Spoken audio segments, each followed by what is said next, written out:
Boa noite, vamos ao nosso estudo de quarta-feira. Na última quarta-feira nós falamos sobre os feitos de Eliseu e como Eliseu preveu, que mataria a fome do povo no meio de uma situação tão caótica. E Eliseu realmente foi um homem de Deus, e o pessoal que me conhece sabe que é um dos personagens bíblicos que eu mais admiro no Velho Testamento, por isso eu falo com muita empolgação sobre Eliseu. Mas a gente queria dar uma adiantadinha no livro de 2 Reis. Mais à frente um pouquinho a gente vai ver a morte de Eliseu, E Eliseu era um homem que fez muitos sinais e prodígios. E até depois de morto, Eliseu, ele faz um milagre, É lógico que quem faz milagre é Deus, mas Eliseu é um homem usado por Deus. E mesmo depois de morto, 6 meses depois de morto, iam fazer um enterro no cemitério onde Eliseu foi enterrado, e a cova de Eliseu estava aberta. E vieram o exército inimigo e os homens apressadamente jogaram o corpo do morto dentro da cova de Eliseu. E em tocar nos ossos de Eliseu, mesmo Eliseu já estando morto, aquele homem ele reviveu. Então Eliseu foi usado por Deus ainda depois de morto para poder fazer mais um milagre. Aquele homem, por tocar nos ossos de Eliseu, reviveu. Mas Eliseu morreu, e assim segue-se ali em Reis muita troca de reino e muitos reis ruins, e tudo mais. Mas por volta do capítulo 10 de 2 Reis, surge um homem chamado Jeú, que Deus levanta esse homem e fala: olha, você vai ser uma pessoa especial para me vingar, porque o povo tem esquecido de mim, o povo tem feito várias coisas erradas, então é hora de eu me manifestar, e você vai ser a pessoa indicada para livrar Israel da idolatria, livrar o meu povo da idolatria, e cumprir o que tinha sido prometido a Jezabel, mulher de Acabe, que Acabe já tinha morrido, mas Jezabel ainda continuava viva. Jezabel era aquela que era adoradora de Baal, levou Israel a adorar Baal, e tinha vários adoradores de Baal que era sustentado por ela, E o Senhor tinha prometido que Jezabel ela morreria e não teria enterro para suas carnes, e a Jezabel serviria de aterro para a terra. O que aconteceu? Jeú ele começa a se vingar, destruir os altares de Baal e começa a limpar a casa do Senhor, limpar o povo. E ele vai, chega até a casa de Jezabel. Jezabel está numa torre e ele fala: se alguém está comigo, joga Jezabel debaixo. E os eunucos, pessoas que trabalhavam para Jezabel, talvez já furioso com Jezabel, doidinho para se livrar, e vê aquela oportunidade. Jeú chega com seu exército, eles pegam e jogam Jezabel de cima da torre. Jezabel cai no chão lá, e a Bíblia diz que respinga o sangue dela para todo lado, Tragédia terrível. Então Jeú entra na casa de Jezabel e vai lá comer, Come, tem um banquete lá para ele, na casa de Jezabel. Ele fala: olha, vai lá e agora enterra aquela mulher, porque embora ela seja terrível, embora fosse maldita, ela era filha do rei, então ela merece um enterro digno. E quando os homens que foram incumbidos de enterrar Jezabel chegam até Jezabel, encontram apenas a caveira. Os cachorros tinham comido a carne de Jezabel. E cumpriu-se que a palavra de Deus diz que Jezabel serviria de esterco para a terra, porque automaticamente os cachorros comeram, tudo que os animais comem viram fezes, E assim foi o destino de Jezabel, como o Senhor havia prometido. E Jeú fez parte dessa vingança. E Jeú conseguiu, por um certo tempo, livrar Israel de toda a idolatria, mas o próprio Jeú, depois que ele consegue a liderança do povo, ele começa também a desviar o seu coração e começa a errar na presença do Senhor. Então não foi um homem 100% da presença do Senhor. Mas a gente vai adiante, chega lá no capítulo 19, a gente encontra um rei diferente, Ezequias, já no tempo de Isaías, né? O homem de Deus que era Eliseu já tinha morrido e já passaram alguns anos, e agora Isaías era o profeta e Ezequias era o rei. E Ezequias fez o que era certo aos olhos do Senhor. Ezequias mandou destruir todos os altares de Baal, mandou purificar o povo, exaltou o nome do Senhor e fez com que o culto ao Senhor voltasse e o povo se firmasse na palavra, de forma que Ezequias era uma pessoa assim, muito achegada a Deus. Só que Ezequias, ele passa por um aperto e o rei da Síria naquele tempo estava apertando muito o povo, e Ezequias vai para a casa do Senhor e faz uma oração e pede ao Senhor livramento, né? E o Senhor livra ele das mãos do rei da Síria, que era o exército mais poderoso naquela época. Passando isso, Ezequias ele recebe uma enfermidade, né? Ele é acometido de uma enfermidade. Então ele naquele leito, o profeta Isaías vai lá conversar com ele. E Isaías fala para ele o seguinte: olha, Ezequias, essa doença que você tem é para a morte. O Senhor mandou avisar. E o Senhor falou o seguinte: prepara a tua casa, organiza tudo, porque tu vai morrer.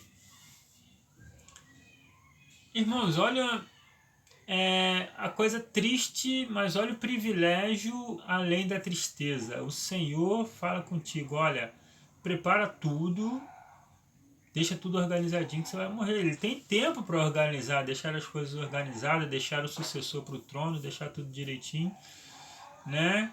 E morte, para nós que estamos no Senhor, sabe que isso é uma premiação. Eu já tive vídeos que já expliquei sobre isso, do que é a premiação do Senhor através da morte. Embora muitas das pessoas são muito materialistas e muito focadas nessa vida aqui, nós pregamos o Evangelho da Cruz, diz que vida plena é na eternidade. E o Senhor, quando fala para Ezequias, prepara a tua casa, porque o Senhor ia levar Ezequias para a eternidade. Olha que privilégio. Fala, olha, deixa tudo organizadinho que eu vou te tomar, você vai ser meu, cara. Vai viver comigo eternamente. Olha que privilégio, né? E o que Ezequias faz? Em vez dele ver o lado bom disso tudo, ele vira para o canto da cama e ele chora e fala: ah, Senhor, eu fui tão correto com o Senhor, eu fiz as coisas certinhas, eu honrei o seu nome, eu purifiquei o povo, eu fiz tudo direitinho, agora eu vou morrer. Queria tanto viver. E o Senhor fala o seguinte, fala para Isaías, antes de Isaías sair do palácio: volta lá e fala que eu ouvi as orações dele e que ele vai ter mais 15 anos e vai se livrar do rei da Síria. E o Senhor fez como falou, e Ezequias se recuperou dessa doença, se livrou do rei da Síria e teve mais 15 anos de vida. Porém, as coisas não foram tão simples assim. O rei da Babilônia, que até então era desconhecido de Ezequias, ficou sabendo que ele estava doente e mandou muitos presentes para Ezequias, perguntando como ele estava, né? E Ezequias, empolgado com aquela visita, empolgado com os homens do rei que trouxeram muitos presentes, ele começa a mostrar tudo que ele tem, e mostra os tesouros dele, mostra, né, os bens que ele tem, a riqueza que ele tem, mostra tudo, mostra a casa dele toda para aqueles homens, e de certa forma se gabando, né? Olha só o que eu tenho, né? Olha os meus bens, e mostrou tudo aquilo para aqueles homens e saíram. E o Senhor fala para Isaías: vai lá, Isaías, e conversa com Ezequias. E Isaías vai e fala para Ezequias o seguinte: olha, Ezequias, o que você fez não foi certo, não. Aqueles homens vão tomar tudo que é teu. Eles vão voltar para a Babilônia. Você não conhecia aqueles homens, mas é de um império forte que está vindo aí. E esse império vai vir, vai tomar você e seus filhos, vai levar os seus filhos cativos. Seus filhos vão ser eunuco lá na casa do rei. Olha só, vão ser levados cativos. Toda a sua riqueza vai para a Babilônia, né? E você vai perder tudo.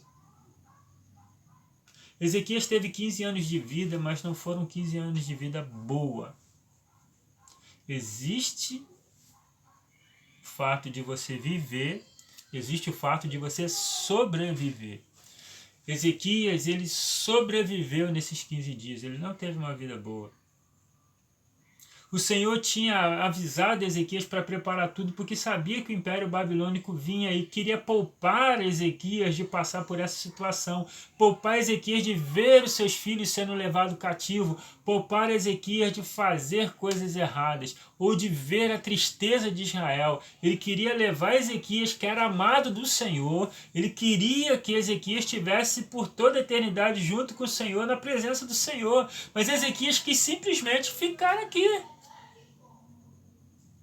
Ezequias queria só essa vida aqui, ele não pensava na eternidade com o Senhor. Então o que o Senhor fez? Concedeu o desejo do coração dele. E ele teve a tristeza de ver tudo isso acontecendo. Meus queridos, os planos do Senhor para a gente é maravilhoso, inclusive recolher-nos. Olha que bênção! Ser recolhido pelo Senhor. E se o Senhor nos dá esse privilégio da gente ter consciência disso, que um dia seremos recolhidos e falar, olha, organiza a sua casa, que você não sabe que dia que vai ser. Diferente de Ezequias, nós não sabemos se temos 15 anos, se temos 30 anos, se temos 50 anos de vida ou se temos apenas alguns dias ou alguns minutos. Mas o fato é, ser recolhido pelo Senhor é um privilégio. Tem gente que não gosta de falar sobre isso. Tem gente que não gosta de falar sobre morte, não, mas se nós vivemos em Cristo, nossa mente tem que estar nisso. Paulo já dizia, o viver para mim é Cristo, morrer para mim é lucro. Morrer para mim é lucro. E quantas vezes a gente não tem noção disso? Ezequias não teve noção disso. Ezequias não teve noção. Nós temos o privilégio de usufruir do melhor de Deus e muitas vezes nós deixamos isso por questões materiais. Ezequias passou pelo período mais difícil da vida dele. E nasceu nesse período de 15 anos, nasceu Manassés, que foi um dos piores reis de Israel, que começou a reinar com 12 anos, afinal de contas, ele nasceu nesse período aí de 15 anos que Ezequias teve.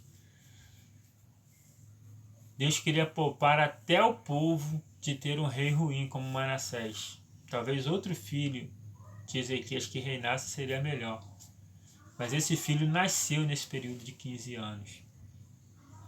Nós temos a oportunidade de viver uma vida na presença do Senhor. E nós sabemos que a intenção do Senhor é nos recolher para viver com Ele por toda a eternidade. Ele nos dá um tempo aqui para a gente fazer a nossa obra. Ele nos dá um tempo aqui para a gente realizar as vontades dEle sobre a nossa vida e sobre a vida da humanidade.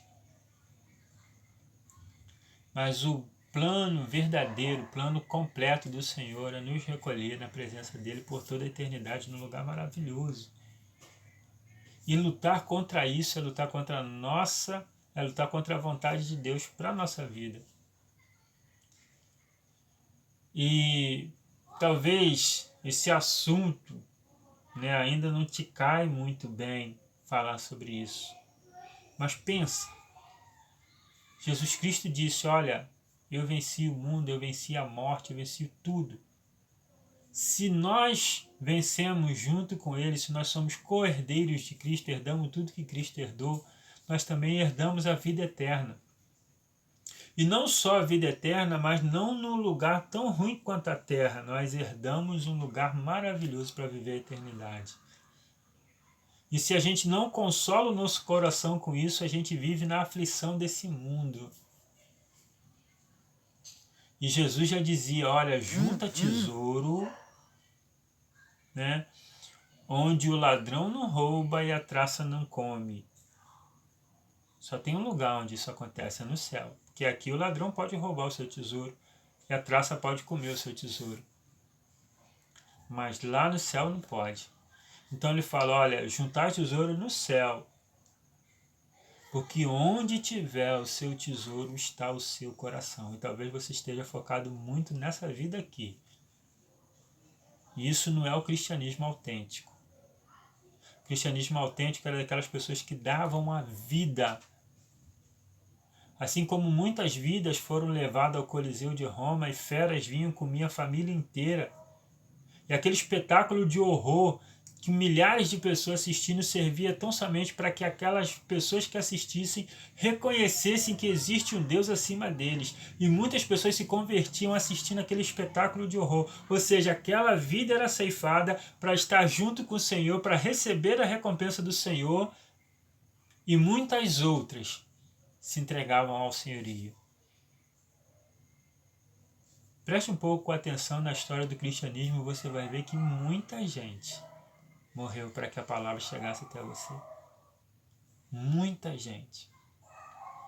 Para vocês terem uma ideia, só na reforma protestante, só para que nós possamos ser evangélicos hoje,